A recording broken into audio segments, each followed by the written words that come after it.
Hello and welcome to Nintendo Nostalgia. I'm your host, Jacob Rush, and I'm joined by my wonderful co-host, Ryan Black, and we are back, and we are playing with some power. Ryan, we missed another week. Ryan and I have been busy. We've already been meeting for like 2 hours before we started this podcast. We've been planning out the rest of the year.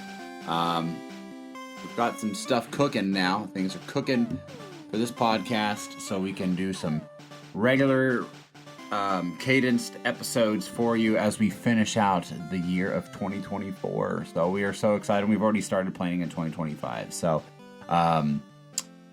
very excited about that. Today, Ryan and I wanted to bring just a fun discussion topic that we had talked about this week. There are some bits in the news. We're not going to do any radical rexing today. We wanted to just kind of have this discussion and talk. There was conversation going on in the news world where Nintendo and the Pokemon Company have finally decided to come out of the gates swinging at a company that I do not know their name that has decided to make a game that's been very successful. Very successful. A lot of people are buying it, have bought it, and play it and talk about it a lot, and it's got a lot of hype behind it. The game is, if you've probably played it, you probably already know what I'm talking about.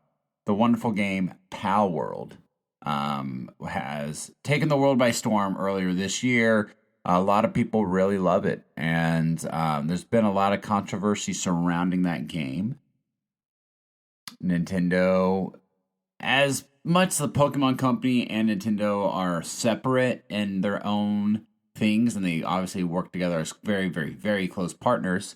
The game still, it's not just a controversy with Pokemon. It's a controversy even from, I would argue, Breath of the Wild is very much in the DNA of this game as well, too. Oh, the controversy goes down and down and down. So that's what we're talking about today. Should Nintendo be doing this? Do they have every right to do it? And is the Pokemon Company in trouble? Let's talk.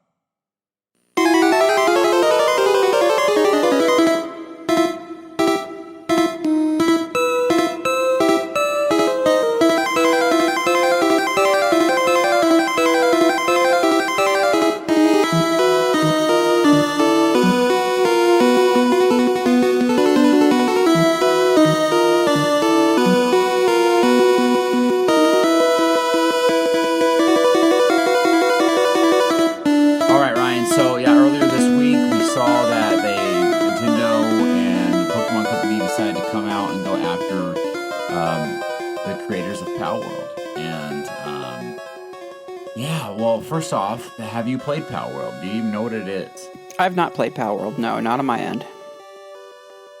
I've not played it, but I have watched Traven play it. And I have another friend that has played it and actually has quite enjoyed it. And I talked to him this week about it, and he was just actually very annoyed about Nintendo and the Pokemon Company, and we kind of had a little debate going back on, and I don't know, we were talking about it, and he was honestly defending, and I have mixed feelings. He was defending the creators of Pal World, and how different it is, and how the lines are too blurry, or they're too blurry to be coming after them like this. I don't know, Ryan. Share your take a little bit from what you know about it. So this is fresh off of Nintendo closing a copyright, or Pokemon Company closing a copyright issue with another mobile game that was taking liberties with Ash and Pokemon and things like that, and actually putting it in their game. And so they won that lawsuit. And so right after that, they as soon as the case closed for that one, they immediately switched to this new one. But it's not the same. Like, most people thought Nintendo was going to go after them, Pokemon Company was going to go after them for copyright. And in this case, it's not that.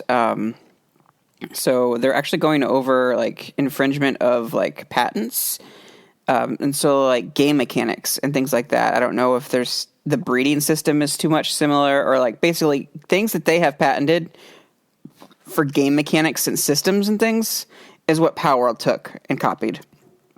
Power World was very much I don't know, a cash grab, in that, okay, it was a low team. They made it, and it was kind of promoted as Pokemon open world, but like, you know, with guns. And so like it was edgy, and then it brought in a huge, playership on Steam and like concurrent player base and everything. And like, so it was really, really huge, but in some ways it was a flash in the pan, but they did take a lot of these like intellectual property things, these game mechanic concepts, and use that to fuel their systems. And so it's a question of is Nintendo and Pokemon Company in the right for going after those things? I mean, if they own the patent on those ideas and those systems, sure. But it seems a bit crazy that, it steps on the toes of Pokemon's been the same formula for so long, and yeah, they've tried to change things up, but like it's been pretty stagnant. And so when someone else tries to do something different and Nintendo goes after them, it makes Nintendo kind of the bad guys and Pokemon kind of the bad guys, because they haven't done enough to innovate or change things, and they have that right with their IP, what they want to do with it. But if someone tries to do like a spiritual successor or just in the same vein as, does that give Nintendo Pokemon the right to go after anybody who tries to do those things? And conceptually, like if two creatures get together and have an egg, and the egg hatches and comes another creature, that's real life, So like, is that infringing upon Pokemon's, I guess, patent on those things? And is it actually a patent on like the game code level, where they took Pokemon old game code and adapted it into their system? Or was it something they built from the ground up with similar concepts? Like, and perhaps Nintendo knows and Pokemon Company knows, take a look at those things and determine like, no, this is very much like our ideas, our code build, just so like that's the question. And they probably know that. And I don't know enough about that part of it to know how much of a leg they have to stand on. But Nintendo obviously has, and Pokemon Company obviously have a leg to stand on for that. And I don't think this is going to go for very long. Personally, I think Power World has drastically dropped off as far as player, the player, people still playing the game to this day. So, is it about the money? No. This is about Nintendo and Pokemon Company protecting their patents so that other companies don't take advantage of this later. They're establishing a court ruling so that going forward, it's not going to be there's not a chance that their dominance or their rights are challenged, and it muddies their ability to fight that in the future. Like, Nintendo's going to fight that. Pokemon Company's going to fight that to keep their stuff in their house without, because you set a precedent in court, and then that will inform further court cases. So, I mean, I think that exercising the right is really important, but it also opens up to the viewpoint of, Nintendo's or Pokemon Company's not doing enough to fix their games or make them better, and they're going after other ones. They're making the industry stagnant, and they're causing people to just have to, kind of like a Monopoly type thing, where like people have to play Pokemon games and have to have that experience exactly how they want it, and there's no like competition. There's no push to grow the IP, and so they're just going to keep hashing out the same thing with all the bugs just to get the cash cow. So in that case, people see Pokemon Company as a bad guy, because they're putting out these lawsuits for these companies that keeps them in control and on the top, and the only Pocket Monster simulator. And so, like, where does that where does that line draw, and what side would you be willing to take? And overall, like, is it legally within their rights? Yes. Is it topically and I guess political, social landscape, and like just the video game industry in general? Is it making things more complicated because we're now losing these opportunities to have better experiences with pocket monsters and what have you, or like you just the Pokemon breed in general? At the same time, there have been plenty of games out there that do that thing, like Digimon. Digimon World, even back in PlayStation 1, like had eggs hatching, and you got Pokemon or the Digimon. You got to walk around with the Digimon and train them. Like people have done it and not getting sued for it, and so this is a matter of if missteps were taken by Power World, those probably need to be addressed. But also, is Nintendo is Pokemon Company the bad guy in this situation is the question. And how would you personally feel? For me, I am on the side of Nintendo and Pokemon Company is going to protect their IP. They're going to protect their patents, their game mechanics, and things that they have put money in to secure the rights to. And I think they're within those rights. But also, I don't like.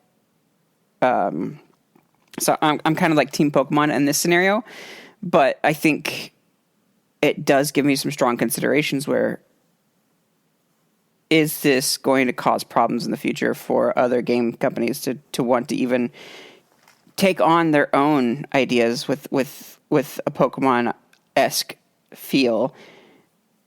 Is this going to stymie the competitive aspect of it to help Pokemon Company grow and have that pushback so that they're not stagnant all the time and have monopoly on that? I'm cautious going forward, but I think Nintendo's kind of in the right here. But what are your feelings, Jacob? So I really think, so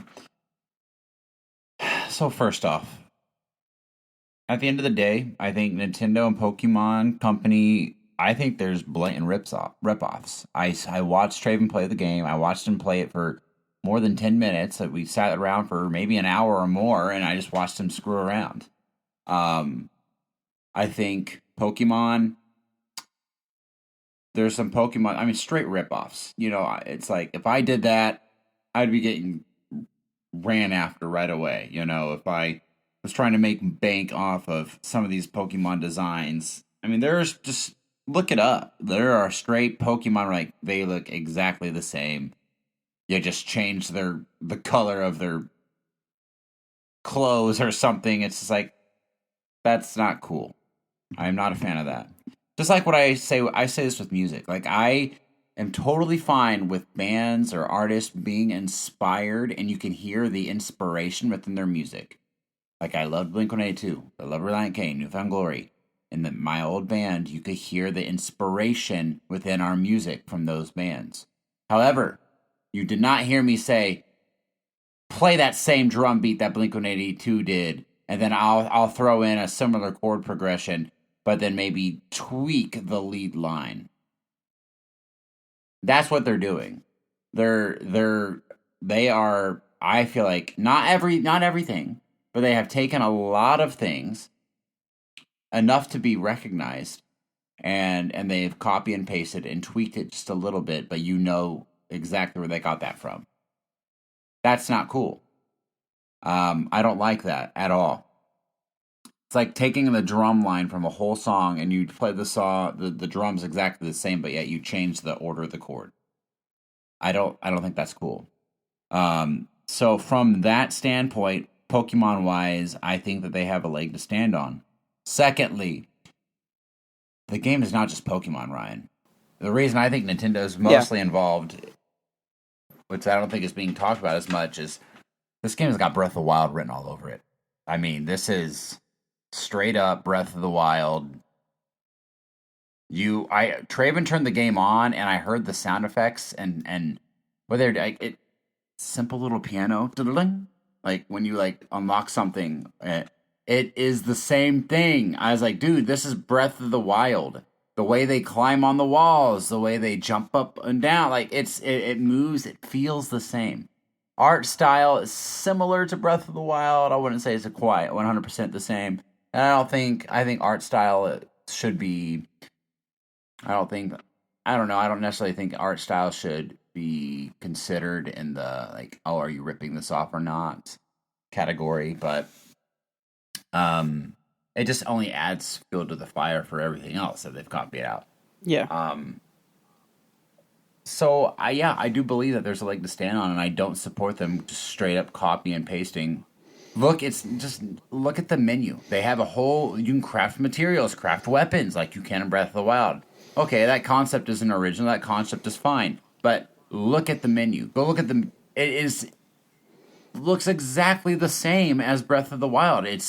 They're squares. They're categorized in squares surrounded by blue text. It looks just like Breath of the Wild when you're like scrolling through your items to make food or a weapon or whatever. It looks the same, and I don't like that. That needs to be different. If it looked a lot different, okay. It can do the same thing, but it needs to look and feel different than Breath of the Wild. And I feel like they just were trying to capitalize on the familiarity of these popular games and franchises. So, now, go ahead. That calls into question. I know there was some talk about whether there was some AI generation and stuff. And does this step into the topic of AI generation? And did they use certain like AI generators to pull some of these concepts that did pull from Nintendo games? That's the question.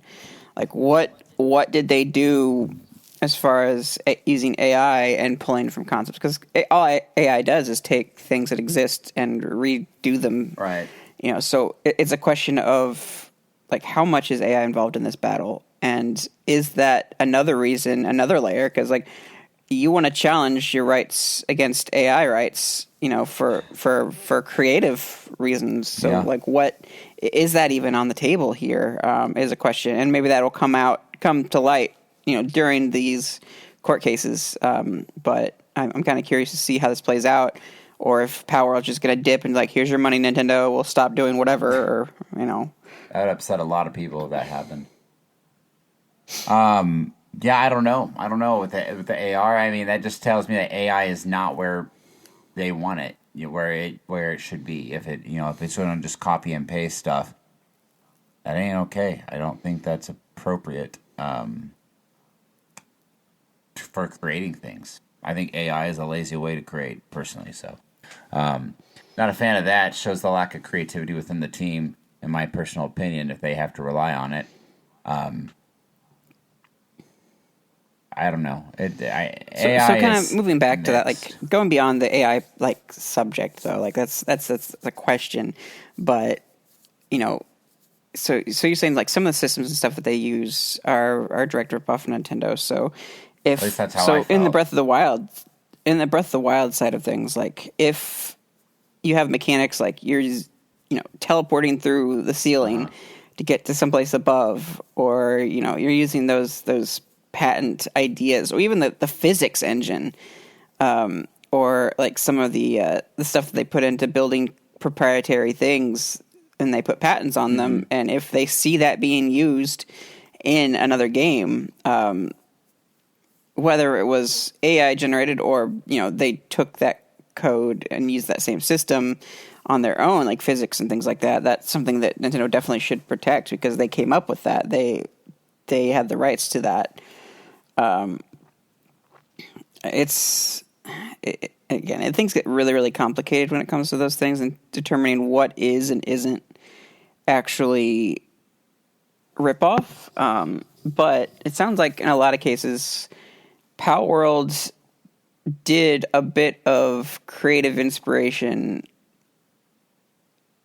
in every area. Whether you recognize it or not, Nintendo certainly recognized their own stuff and felt they have legal grounds to go after that. I mean, it brings me to my other point, my other side that I haven't talked about. I was very happy to see Pal World do well. in a weird way. I don't support with I don't I support everything else they did. I was excited to see somebody come up with something that could challenge the Pokemon Company. Mm-hmm. Because the Pokemon Company, I've said it before on this show, they suck eggs today. They're not fun. They're boring as crap. It's copy and paste, very verbatim. They don't do a good job. They take the easy routes out, and they still sell well because they are designed to sell to children. The Pokemon Company has not adapted to make more mature. I'm not saying it has to be inappropriate. That's not what I'm saying. I'm saying it just needs to grow and evolve for their older audience, for us who have been there since the beginning, since it launched in 1996 for us, 1998 era, all that stuff. We grew up with it. They need to have an adaptation that grows up with us. And I think Pokemon is so stale. Do they? Yes, I do. I really do. If they want to... I mean, in the toy industry, perhaps it's a bit crass. If they want to keep their fans that they had for so long, then they need to adapt for them. Why can't they? That's my thing. They're the number one franchise in the whole world. You look it up. Marvel, Harry Potter, Hello Kitty, nothing comes close to Pokemon is number one of all time. Mm-hmm. They are bigger than anything that's ever been made. Look it up. To any listener that's listening and doesn't know that, they are by a large margin. Pokemon Company does cater to the adult fan base by making adult shirts and adult clothing and merch and things like that. So I don't think not necessarily in their games, but they do have those things marketed to adults that are into that. But do their games need to have that? If you have someone make one of those those drivable cars, they always wanted as a kid, the little cars. Do you expect them to grow as their fan base grows to make ATVs that do the same thing, that look the same as their old child's toys, or do you expect them to keep making children's toys? So Pokemon Company makes children's game. Do we expect them to grow and make adult things just in toys I mean, from kids' toys to adult toys, if you will. You don't expect Pokemon to do that, but you're putting that same standard on something that was built for kids. Is that what you're feeling? No. Or do you feel like it's really for everybody and it should have grown? Is it more of a question of why aren't they growing with the times and becoming more modern and graphically better instead of just cranking out the same graphical and glitchy mess? Should they be at the premium or at the pinnacle of what video game tech should be and presentation should be, instead of giving mediocre, subpar, just baseline for most money? Is this a matter of they're not putting enough effort into making it the best product possible for the modern era? Yes.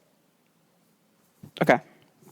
And it's not like wanting them to become adult, in their theming, we don't want Pokemon killing Pokemon and eating Pokemon, and murder and blood. No, it's not what we're wanting. I don't want Charizard to chop a Pikachu in half and there's blood everywhere. I don't want Ash right. I don't want the trainer, having sex with a prostitute and Grand Theft Auto and then, gives her Pokemon currency. I don't want crap like that. That's not what I'm saying. I'm saying giving her that Poke virus. Yeah, exactly. I don't want anything inappropriate like that. What I'm saying is it needs to be, they just do the bare minimum. And we've had this talk before.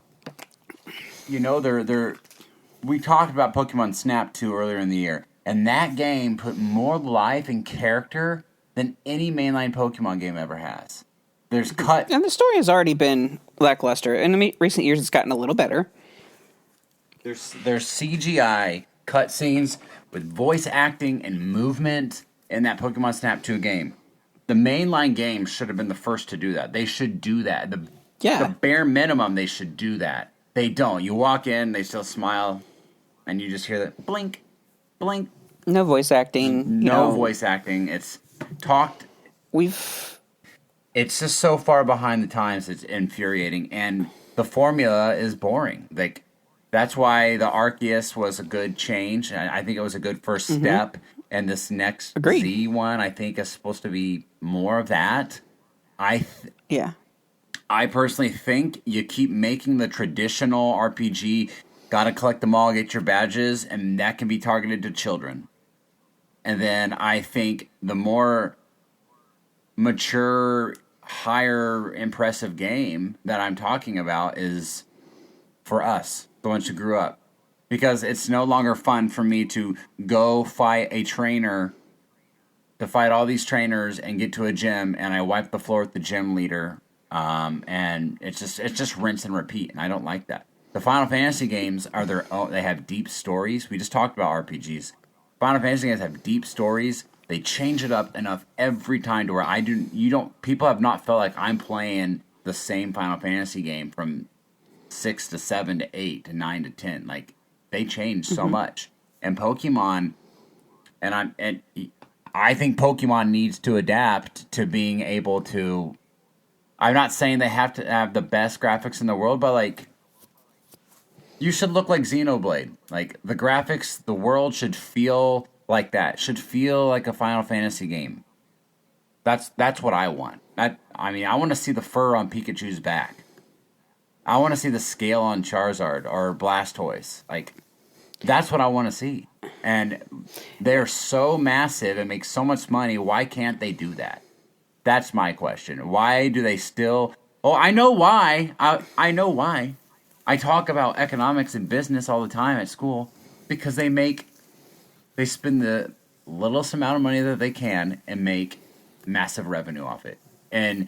technically, that's the smart thing to do. I was spending as They're not taking chances. no, you're spending as little as amount of money as possible, They're not and they're innovating. making massive money. I'm sorry. Like I'll jump on this thought train for a bit. Like I'm sorry, but introducing one gimmick where a Pokemon gets larger Right. or a Pokemon gets a different Or type shiny. or whatever is not enough. And like bringing back old mechanics or taking away mechanics that should have been there or like those aren't enough. Like, yeah, you can have a different story that makes it a different game. And you can have different, like, oh, you don't have to go the order like you always have. You don't have to go gym 1 through 8. You can go to whatever gym you want to at whatever order. Like, cool. That's much needed, but that is not what makes this a different thing. Like, makes this progressively growing as an idea, a game company. Like, do they run the risk of alienating their old classic game RPG style if they go to these new styles and just put all their money into those? Maybe, but because all the kids are going to want to play the adult game, Sure. like they want to go to the more mature game, the more graphically, exciting game. So no one wants to play those dumb turn-based RPGs anymore. It's all about the action RPG Pokemon, or like they have that risk, but like Nintendo is taking conservative steps, or Pokemon Company's been taking conservative steps, but it's become lazy because they haven't done that growth. It's one thing to like, can okay, we'll afford to do be this little lazy. thing differently. Do this little thing differently. Oh, we're on islands, and so they do these challenges where you don't necessarily do gym battles. You can do other things, other contests, other mini games, or whatever. Other tasks and fetch quests or whatever to get your badges. Okay, that's a fresh take, and that is a breath of fresh air. But it's micro, not macro. Yeah. No, And it's not technically better. right. No, it's not better. It's It's like they're experimenting little bit at a time, little thing at a time, but not really committing to bringing us an overhaul. I wouldn't even be against if they made, even if like maybe they dumbed down the original RPG ones. They made, there's still a market for classic 2D pixel art. Like what personally, like make that special. You see with Final Fantasy games, like we just got all those collections and re-releases, and like the what's the Octo, whatever you call it, Octo something. You know what I'm talking about? Those are highly beautiful and they're deep story driven, and I think you could still get a good Pokemon game. Like, why can't we get a Pokemon game that takes place in the Kanto region but it's a new story than Team Rocket. Like, why can't we be a new trainer? You do the same stuff, but it's around the story of the game. Instead of making a new region with like magically we just discovered 120 new Pokemon that we never knew about for the past 25 years, and we can just take a great story and make with what is already there, and that could be something so beautiful and new. Maybe you do that with the make that your new mainline thing. We go back to the old regions, and then the whole catch the Pokemon and get badges is the afterthought. That's the extra stuff. But the story is what you're focused on. Yeah, I mean, you could even do like okay, so hear me out in this one. Like Pokemon Safari. Like it's been what, 20, 30 years since the original game. So, so then you bring in, so more than that probably, but so you bring in over time, the Safari gets Pokemon changed out. It's kind of like a zoo, but like ecologically like built for each Pokemon. So you bring in Pokemon from other regions, and suddenly some evil organization like raids that, and it's now Pokemon that are not supposed to be in that region are spread out throughout Kanto region, and they're causing ecological nightmares because they weren't native to that region, and like you're trying to help keep that land from basically being destroyed because the balance of ecosystem is upset because the Safari Zone was breached and all those Pokemon got out or something. Like what is that? Like, do you do something like that? Like you could do some silly things even within that small region, or expand the region, make the region bigger. Like Hyrule became bigger. Why not Pokemon become bigger? Right. I mean, you're dealing with an entire nation, not necessarily like just like a couple towns here or there. Like, what do you fill that out with? Right. Like, you could make things, and that 30-year time, new cities and new towns that pop up in that land. So like, there's a lot you can do with that, and you're not just like locked into the same formula over and over again. And technically, the systems could remain the same. Like, you don't want to mess with your weaknesses charts unless you add like a new type or something. Like that's exciting. Like they made fairy type, and they had metal and dark. These things are added to the game. Right. So like they could have a new type or something, but like there's other things that they can do to make it. And I think it's the sum of the parts, and they tweak something here or something there, or like this game we're gonna do this and this better, but the other stuff's gonna stay the same, instead of like doing like, okay, everything's gonna be like overhauled. We're gonna put research and development into every area of Pokemon, but keep it the same spirit of Pokemon, but like upgrade everything. Like that's, and there was some models built from going from pixel art to 3D. Yeah. There was some work put into that, and that was an upgrade to X and Y. Sure. But those didn't grow. No. They used those same models for the longest time. Yeah. And it is a lot more expensive the more Pokemon you have. True. The fact that they're region limiting so that you can't get certain Pokemon up until like years later when they finally add them with Pokemon Home, and like you can get all the Pokemon in that version eventually. Like, it's okay to do that and to make it sustainable, but they also need to grow and do different things in those times. Like I understand why they're limiting Pokemon in certain regions, and you can't get them. You have to transfer them in or whatever. You can't catch them. That's fine, and that's less model work you have to do, and less like attack animations and stuff. Like that's something we've never gotten. Was like, oh, if this Pokemon attacks, it shows them actually contact with the other Pokemon. It's like, it's like cutscene. You see attack do, then it cuts to the other Pokemon. It shows them getting hit. Like there isn't like a fluid motion, or like they're moving around like in the anime where you watch them like battle it out. Could you imagine that could become something like yeah, it's just so much they could do with that. They absolutely. I mean, could you imagine? There's all these Pokemon, and maybe. You know how we just talked about all these RPGs and you build your teams and you get different characters? Imagine if there were different...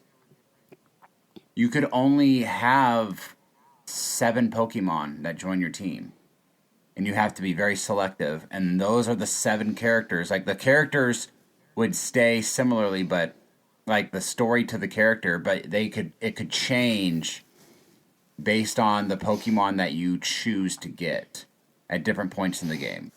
You know, like you So start off with your yeah. three, and then they can evolve, but then you can't swap them out. Like when you're 25 hours into the game, you come across this, your party's filled, and then like you base it around So and that give those Pokemon like actual character that development. exists. I mean, that's something that people use. The name is escaping me, but there's a game type where, like, the first Pokemon you come to in the region, you have to catch that Pokemon. That's your Pokemon for the rest of the game. If it dies, it's done. Like you can't like, and then you go to the next region, catch another Pokemon. Um, if they faint, then you have to, like, you keep refilling that slot, and you can't get the other Pokemon back, like a permadeath type thing. Like, there are game modes where people play under those restraints in Pokemon that aren't official, and Pokemon has said, like, no, we're not doing that. I wouldn't. We're not going to add that to our game, and that's fine. Well, I'm not even. I mean, I know what you're talking about, and I'm not talking like a concept like that. I'm talking like you have three. Like you have options. Like you have your three starters, okay, or your four starters. You choose one, and then they travel with you, and like whether they faint or like the game would have to be designed differently. Like you're not going to. They can't just faint and. I mean, treat it like an RPG. If Tifa dies in battle, I just raise her up and heal her. Okay, she's not gone Yeah. forever. I'm saying, like, give me a Charizard, and that Charmander grows, and he has a story, and he has personality and character that I learn about from him. And then later on, you get I don't know, maybe you get a Caterpie, and it's a different character, but they add it. I'm saying, like, you know what I mean? Like, you got your Tifa, you got your Barretts, you got your Clouds, you got everybody that So comes along. give a select pool of Pokemon their own individual stories and personalities. That or So if you pick that one, and that gives it replay value, and that either that, So or you have you do it abilities. to the trainers instead of it. What if you don't give them abilities? So you do that to the trainers, so the Like- trainers would be like able the anime- to climb the mountains anime did or it. whatever. The anime did it. We had Ash, who's kind of a little bit of everything, and then you have Brock, who's rock Pokemon type, and then you have Misty, who's water. Like, you could get those are the characters that the story development grows around them, and they use their own specific types of Pokemon, and you can choose who's going to provide a Pokemon for this battle. Yeah. Man, we're cooking here, Ryan. We should like send this into the Pokemon company. I mean, if you had Pokemon abilities and you're locked into certain Pokemon, if you didn't pick a Pokemon that knows Rock Climb or doesn't know Cut, as the meme goes, then you have to play through the game another time and pick Pokemon that have those abilities to explore those areas that you weren't able to get the first time. And so that's replayability, but then that would require Pokemon to have separate save files, which they have never done.